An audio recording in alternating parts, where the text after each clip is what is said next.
So, you're standing at the crossroads of your fitness journey and asking yourself the golden question: do I want to be stronger, bigger, or both?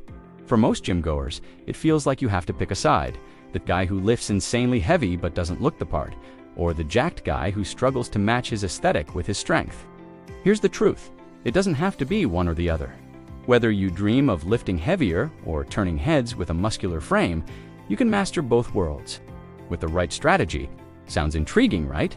Buckle up, because this guide has all the answers.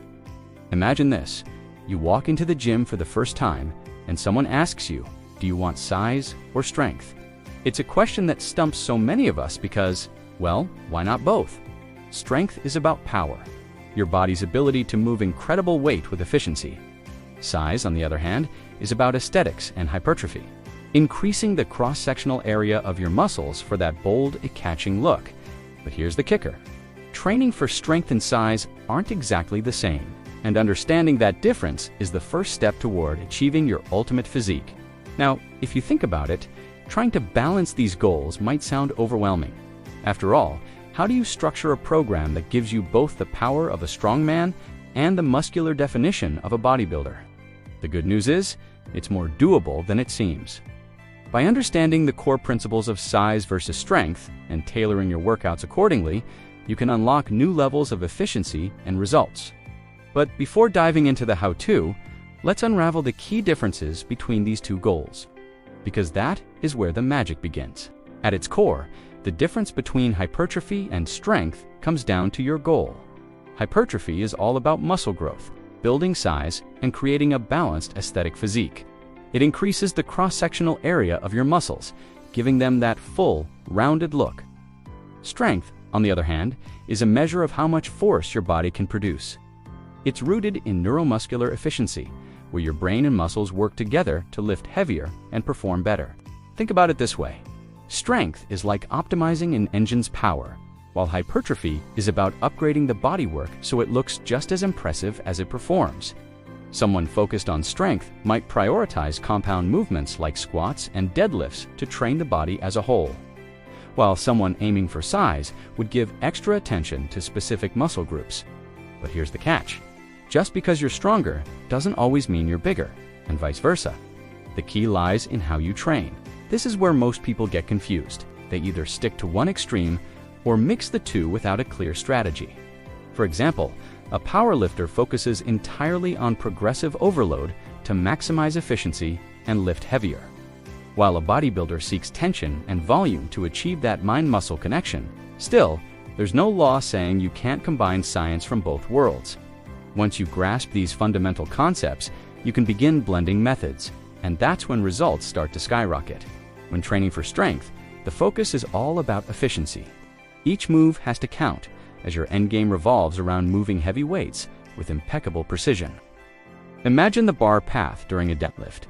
It should be a perfectly straight line from the floor to your hips. Exercises like deadlifts, squats, and bench presses are compound movements that require multiple muscles working in harmony. Low-rep sets between 4 to 8 reps dominate here because they emphasize maximal force development. And here's a tip: don't aim for muscle failure every session. Strength training demands consistency and energy management. On the other hand, hypertrophy training is a totally different animal. It's less about how much weight you can push and more about how much tension you can create. Longer time under tension, heavier pump-inducing sets, and isolation are the heroes of hypertrophy. Raising the tempo of your reps, like adding an extra 3 seconds to the eccentric phase, can help maximize the activation of the working muscle. Reps in the 8 to 30 range reigns supreme here. This kind of training leverages pain as a tool, especially as you embrace the burn of those final reps that feel impossible. But add all the growth, the difference is clear, right? It's the systemic power of strength versus the targeted tension of hypertrophy. But what if you want both? Well, here's the thing: these two methods don't have to live in isolation. By applying fundamental training principles strategically, you can customize a program that incorporates the best of both worlds. How? Let's explore the power of muscular tension and efficiency in the next part of the journey. Let's talk about tension, the unsung hero of every great workout. When training for strength, The key is to generate systemic tension. Picture this: you're about to squat a heavy barbell. Your entire body, from your shoulders to your core to your quads, needs to work together as a cohesive unit to stabilize the load and drive through the lift. This coordinated effort is what makes strength training efficient. Every muscle is actively contributing to the movement. The goal becomes maximizing the force produced while minimizing wasted energy. On the other hand, hypertrophy training takes the opposite approach. Here, you aim for muscular tension in specific muscle groups, isolating them as much as possible. Let's say you're targeting your chest during a bench press. Instead of focusing on just moving the bar, you slow the tempo, manipulate angles, and reduce the help of secondary muscles like your triceps or shoulders. This intentional inefficiency amplifies the load on your chest muscles, pushing them to the point of muscle failure. The burn you feel, that's your body saying, "This hurts now, but I'll come back stronger, bigger." What's fascinating is how these two kinds of tension coexist. Systemic tension strengthens the foundation of your lifts, your core, stability, and movement patterns. Localized tension, however, sculpts those muscles, maximizing their cross-sectional area. Just like a sculptor chipping away at marble, hypertrophy hones in on definition and size. Understanding when to prioritize systemic efficiency versus localized inefficiency can transform the way you train.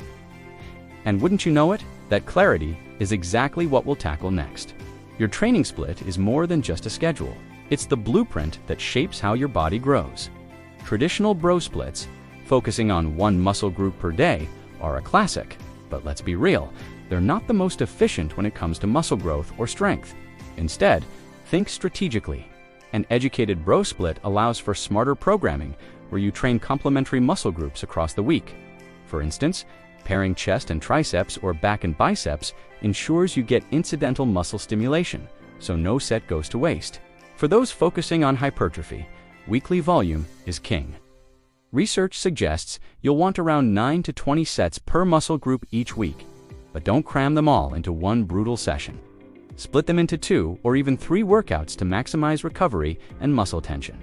For example, instead of slaughtering your chest with 20 sets in one day, try 10 sets on Monday and another 10 on Thursday. By doing this, you optimize muscle protein synthesis twice and give your body more opportunities to grow.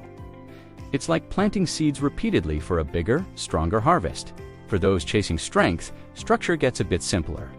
Focus on compound movements with lower total sets, somewhere around 5 to 15 per week for each lift, like squats or deadlifts. Consistency and specificity rule here. If you're training for a bigger squat, squatting regularly and building progressive overload into your plan is essential. Fancy variations might sound fun, but sticking to the basics often yields the best results. No one said strength work was glamorous. It's repetitive, but it pays off big. Want to know how to recover and keep that consistency alive? Recovery isn't just rest. It's your secret weapon for progress. When training for strength, managing fatigue becomes critical. Think about it. If you're constantly grinding yourself into the ground, how will you have enough gas in the tank for your next heavy squat session? This is why rest times between sets and recovery days are essential. A smart strength plan schedules lower volume sessions and avoids muscle failure, ensuring your body can keep improving without breaking down. It's like recharging your phone. Try operating at 10% battery and see how far you get. For hypertrophy, fatigue plays a different role. Here, you're actually chasing the burn.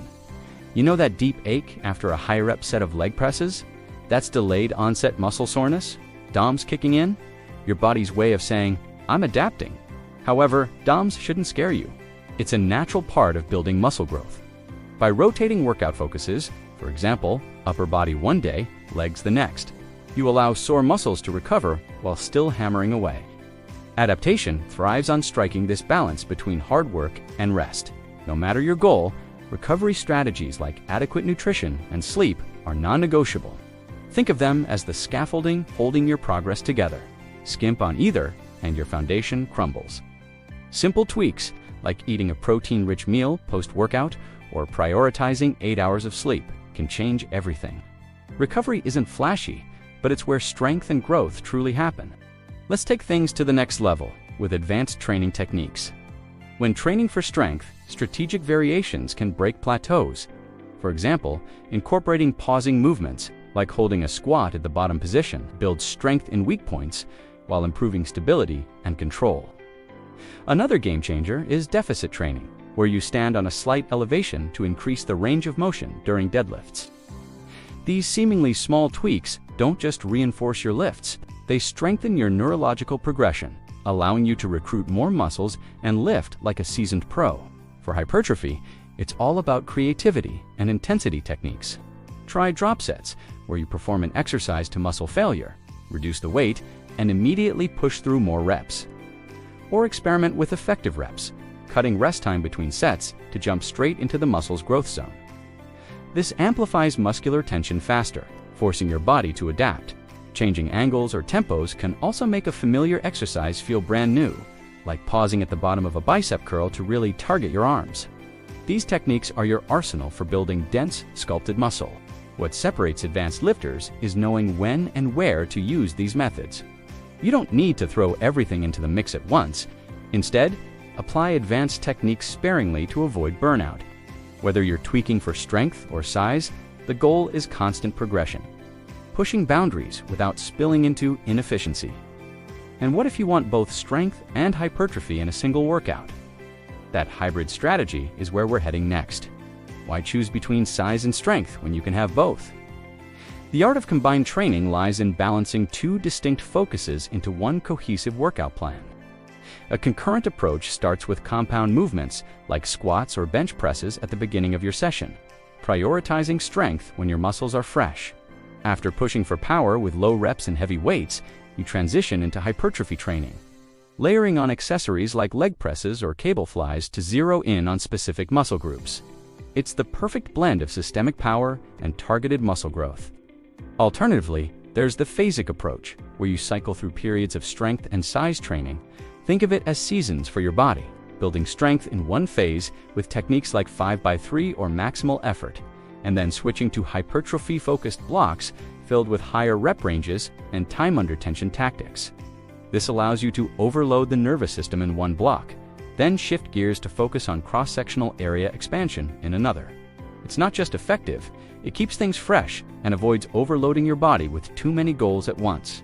The beauty of combining size and strength training is the flexibility to match your lifestyle and goals, whether it's prioritizing strength while sprinkling in hypertrophy work or the reverse. There's a way to seamlessly bridge both. Training isn't about abandoning one for the other. It's about maximizing each in harmony. But the results come only if you prioritize recovery and dial in your nutrition plan, which is where we're headed next. Here's the hard truth. The heaviest lifts and the hardest sets mean nothing without proper recovery and nutrition. Strength training thrives on progressive overload, but if your body isn't refueled or well-rested, even the best program will stall. Think of your muscles as an engine. To move heavy loads, they need high-quality fuel. Prioritize protein-rich meals like chicken breast or tempeh, balanced with carbs to replenish glycogen stores, and healthy fats for optimal hormone production. Recovery isn't just taking a day off, it's how you prepare for your next session.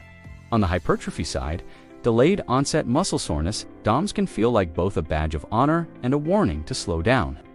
This soreness results from eccentric controlled movements or highly intense sets designed to break down muscle fibers for growth. It's a normal part of pursuing muscle growth, but don't let it derail your consistency. Rotate your focus during the week, hit your legs when your chest is sore, or vice versa.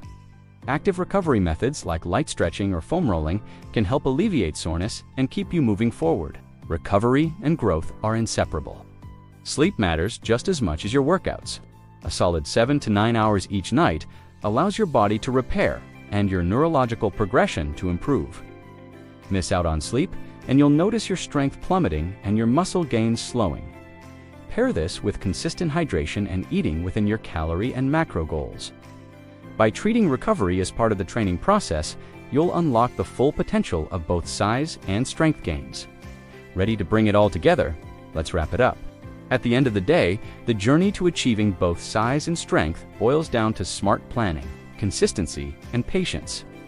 The beauty of combining strength training with hypertrophy training is that you're not stuck choosing between power or aesthetics. You're building the best of both worlds. The cross-sectional area of your muscles will grow while your lifts become more impressive. But remember, Progress comes to those who listen to their body, recover intentionally, and trust the process. The stronger and bigger you want to become, the more effort you'll need to give on every front. The best part? You don't need flashy gear or overcomplicated workouts to achieve this. It's about mastering the fundamentals, compound movements, pushing to muscle failure when necessary, and balancing efficient and inefficient approaches for targeted results.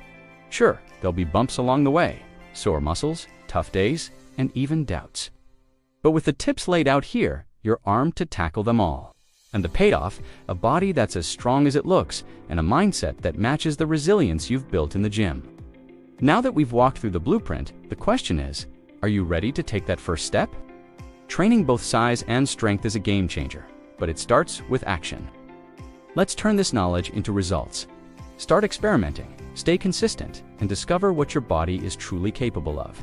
And before you go, don't forget, hit that subscribe button and turn on notifications. There's plenty more where this came from, and I promise the next steps will blow your mind. Let's get working.